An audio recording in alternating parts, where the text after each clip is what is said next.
People who quit their jobs on the first day. What was your I'm outta here moment? Applied for a job at my longtime favorite restaurant, celebrated my birthday there every year. Owner asks me to come in for basically a tryout. As I communicated, I was looking at other job possibilities. I come in and they just stick me on dishwashing for an hour, no biggie. Then their dishwasher doesn't show up, so the kitchen manager asks me to stay for their lunch rush. Say I'll get paid for the hours. I do, and kitchen staff was nice, so I was happy to help out even though I figured I would be taking a different job. I fill out a time card at the end of the shift and tell the manager I probably wouldn't be back. He understands and thanks me for the help. Fast forward a couple of weeks and he tells me to email the owner after I ask him if I should pick up my measly paycheck. I do, and she basically tells me to screw off over text. Tells me it was staging and that she told me I wouldn't be paid. I respond that I understand that, but I stayed an extra 3 hours, which I was told I would be paid for. She stops responding. I decide I want to be petty over the $40. So I get the stat labor department involved. Dude goes in there and makes her pay me for the hours, including the first staging hour. Couple weeks later, I got my $40. Never went back to that restaurant. Edit. Firstly, petty is not how I see it 2 years later. I'm very glad I did this. And sharing the story with others in my city, I learned this practice was very common with local restaurants. Hopefully others learned to stand up for their labor too from my small experience. Secondly, this restaurant closed down a couple weeks after I got that paycheck. The owner made a long-winded complaint on the Facebook page about how the food culture had changed in the city, and her restaurant didn't fit in anymore. Total BS, they were always popular. Most people theorized the terrible mismanagement and employee abuse had caught up to her. Story 2. My very first job was at a little drive-in restaurant close to my high school. I showed up to work the first day and the lady said I had to pay her $50 for training. She showed me around the place and said that my pay would be $4.50 an hour as a car hop. This was 2010.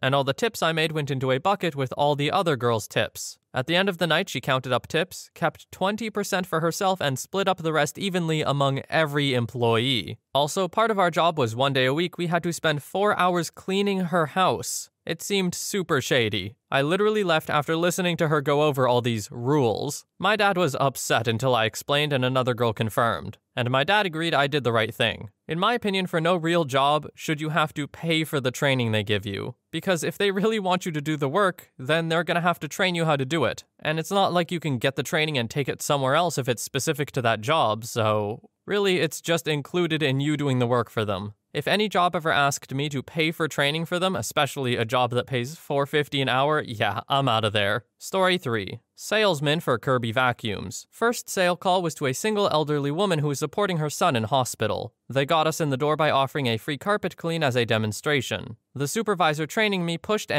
me to make the sale until this old woman was in tears. Just as she was about to sign the paperwork, I asked if she actually wanted the vacuum, and she said it was lovely but she couldn't afford it. I took the paperwork away from her and said not to worry. Outside, I told the supervisor I quit, to which he replied I would have been fired anyway. No love lost. I hung around for half an hour playing on my phone to make sure the supervisor left, because he was a real piece of work. Story 4. I interviewed for a professional marketing assistant and got the job straight away. I was under the impression that I would be an assistant to the man I was interviewed by. When I showed up for my first day, the same waiting room I was in the previous day was full of people. I quickly learned that we were all hired, and that I would be a door-to-door salesperson selling some pretty useless crap. I spent my entire day inside a Starbucks applying for other jobs and went home. Got paid, but I never went back. Story 5. I technically quit before my first day. I got hired at a well-known gift store. I was hired with the understanding that I would work Saturdays and Sundays, and a grand total of 8 hours a week, so 2 4-hour shifts. Also at minimum wage, but not a problem with me, done that before. I would just pick up a part-time job for the rest of the week. Nope, apparently to her, that wasn't allowed. The manager thought that was a horrible thing and disrespectful. I should work only for them, and I should have better control over my money if I can't survive on $64 a week before taxes. Yeah, didn't show up because screw that. She called all upset that I wouldn't show up to such an opportunity. Story 6. I was a cashier at this cafeteria for a large company in town. The people that worked at the company would put their tips in a bucket and the people made a lot of money, so there were like 10s and 20s. The manager of the cafe wouldn't let me have any tips because she said that cashiers couldn't be trusted, so she would ship the tip money to a church in El Paso. I immediately knew that this was a load of crap and I just never went back. It's also illegal, I think, to collect money for one thing, but to do something else with it, without disclosing who/what it's for. Story 7. Ended up being a scam to try and get free labor. I went for a job interview as a security guard. A man and a woman asked me my name, and then asked me how strong I was, and then hired me and asked me to start immediately. That started alarm bells ringing.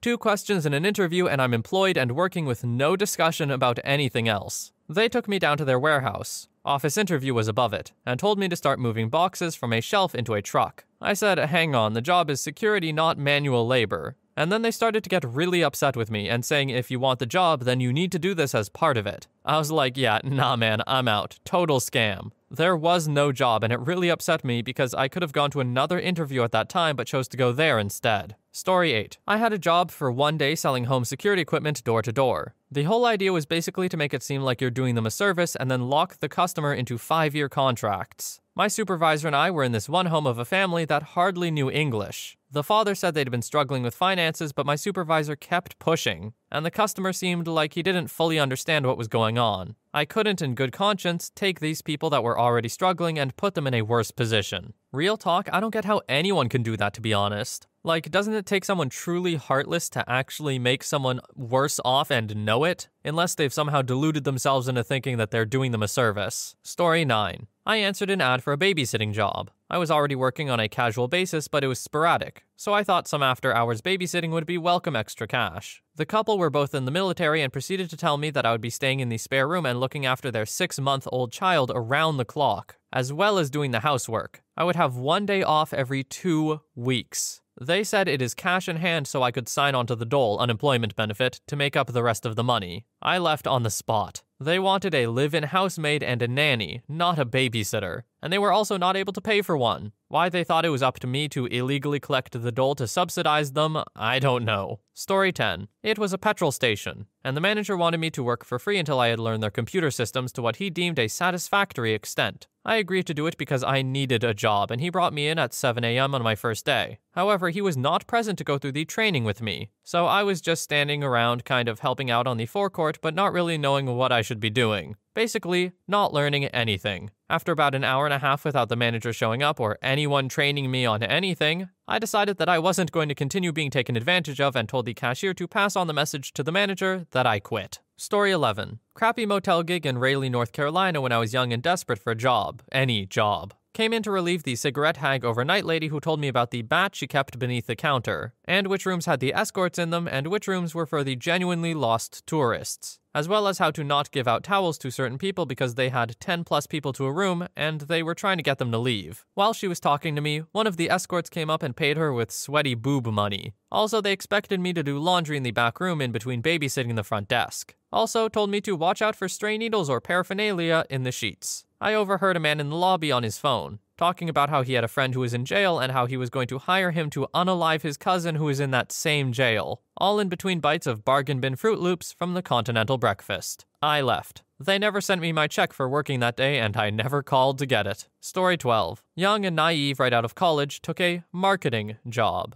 My interview was great. Nothing shady seemed to be going on at all, and no immediate red flags. After 4 hours of training, my first day consisted of going door to door in a suburban town trying to sell cable to older people. We were told to dress for business, so I'm hiking around for miles in my best skirt, suit jacket, and heels. Hours were 9 to 5, but we didn't get back to the business until well after 10 p.m. Not to mention the person I was shadowing was able to make a sale to an older gentleman who seemed to have memory issues. I noped the hell right out of there. Story 13. I went into orientation for a new job as a truck driver. Obviously, you know you'll be away from home, but this was terrible. Out on the road 30 days at a time, then only 36 hours or 1.5 days at home. You only work 6 out of 7 days. So 4 of those days you're on the road, you just sit at the truck stop unable to move and not getting paid. Can't bring a pet of any type. So then I would be home only 18 days a year, on the road for 347, and unpaid for 52. The no pets rule was the final straw for me. I will not be out 30 days alone with no little friend to keep me sane.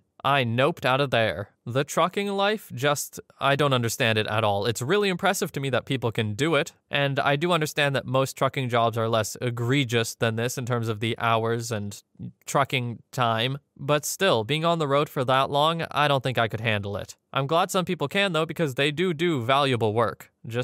Ain't for me. Story 14. Had 2 interviews to work housekeeping at a hospital. Got a call the night of the second interview at around midnight from the guy saying, "I was just so excited I wanted to call and tell you I'm going to call you to offer you the job tomorrow." Should have taken that as the first red flag, but I needed the job. I go in for my first day of training and he had printouts of my Facebook wall and my boyfriend's. He started asking me how long we'd been together and made it clear he knew everything, so not to lie to him. It was uncomfortable. I leave his office and do some training. We break for lunch and he sits with me in the cafeteria asking how it's been going so far, etc. Then tells me he expects to see me at his church on Sunday. I haven't gone to church for like 10 years at that point. We all have a quick meeting in our main room and I stay back after everyone had left. I put my badge, keys, and walkie on the desk and walk out. I felt bad, but it was no wonder why they couldn't keep anyone. He called me for months afterwards asking what had happened. He was worried sick, he deserves answers, blah blah blah. I had called their HR the day after I'd walked out to tell them I quit and why, so they should have told him. He had no reason to keep contacting me. Edit. Thought I would give a smidgen of more info just in case anyone was worried still. I saw a couple people guessing which religion and yes, he was Mormon. I had grown up around a lot of Mormons, so I never thought this was a normal thing for them. And I know it's definitely not for all of them. This happened over 7 years ago. At the time, I was 20 and pretty naive. I was more concerned with finding a job to keep my apartment than I was about escalating this. I had another part-time job at the time, too. I told that boss about this, and he actually pulled some strings and got me in full-time. I still have this job and love it. It's also where I met my husband. The hospital's HR person comes in my store now a lot, and she's really sweet.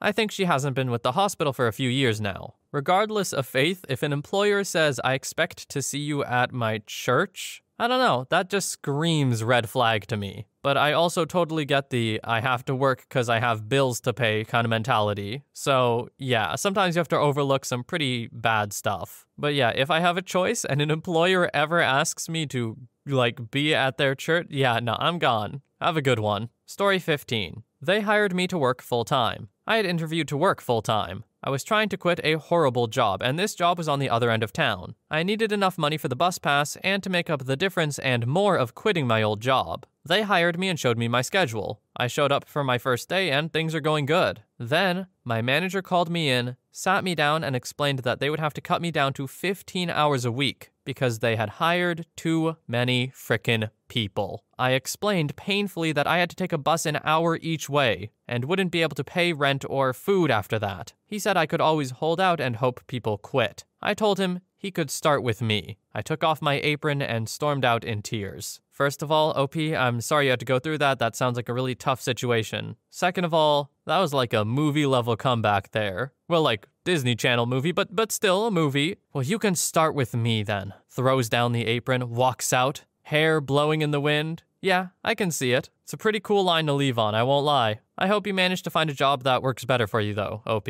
Story 16. My very first job was at a buffet restaurant that was popular with senior citizens and known for their desserts. I was asked to get another coconut cream pie from the back, and as I was getting it out of the fridge, another employee bumped into me and I dropped it on the floor, pie side down. This employee, someone who'd worked there for years, said that their solution was to just scrape off all of the whipped topping and replace it. I was horrified they served pie that had been on the extremely dirty floor and never went back. Story 17. I was a waitress, the only waitress, at a just-opened diner. The boss didn't have me sign any paperwork, everything was under the table. But that wasn't what made me quit at the end of the night. In order to get me where he wanted me to go, he would pinch my skirt at my upper thigh. Not quite the butt, but very close. And pull me around like it was a leash. Needed me in the kitchen? Rather than call me, he would come out, pinch my skirt, and pull me to the kitchen. Needed me at the cash machine? Again, come over to wherever I was, didn't matter if I was serving a customer, and would grab my skirt to pull me. That act in itself made some customers uncomfortable. One couple left an almost 50% tip in the end, but I think it was more out of pity and embarrassment on my behalf. I was supposed to come in the next day, but I called that night and said the job wasn't for me.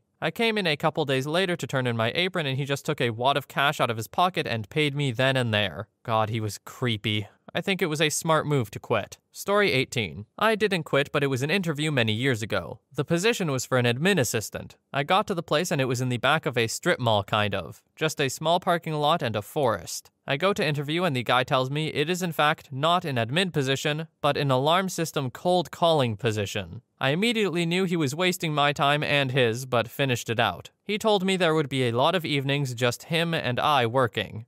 Yeah, I don't think so. He also said that he loves to reward his team for good sales and always takes them to Mexico. I walked out and told my husband, boyfriend at the time, there was no way I was taking that. I got a call for a second interview but never picked up the phone. So sketch. Story 19. My first day working at EB Games, I was super excited to be there. The first half of my shift was basically tidy up the shelves. It was a high-traffic location, so the shelves always need tidying. After 5 hours of following kids around and putting things away, I go on break. When I come back, my manager is standing in his strangely empty store, absolutely aghast, staring at a huge, steaming pile of crap on the carpeted floor. Apparently, a homeless person had walked in and without saying a single word dropped trow and emptied his bowels. My boss looks at me and says, "Oh, good, you're back, just in time. Clean that up, I'm going for lunch." I laughed at him and told him, "You can't be serious. I'm not going near that." He responds with, "It's your job, I'm taking a break. I want it gone before I get back." I told him he's going to have to deal with it on his own because I don't need this job that bad. So I quit. I grabbed my coat and went home. 1 week later, the district manager calls me up to apologize and offer me my job back. Of all the places I would expect to have to clean up crap from, EB Games was not very high on the list. I don't know if they call EB Games in the States. I believe it's GameStop mostly there. I don't know if the US actually had any EB Games locations, but they're the same thing. Even here in Canada, I think they're mostly GameStop now. But yeah, I never expected it to be that crappy of a job. Props to the district manager for offering the job back though. Because even though OP wasn't let go, the reason that they quit was really stupid. Like, they should never have to deal with that. Anyway everyone, thanks for watching, and I'll see you in the next video. Have a good day or night, wherever you are.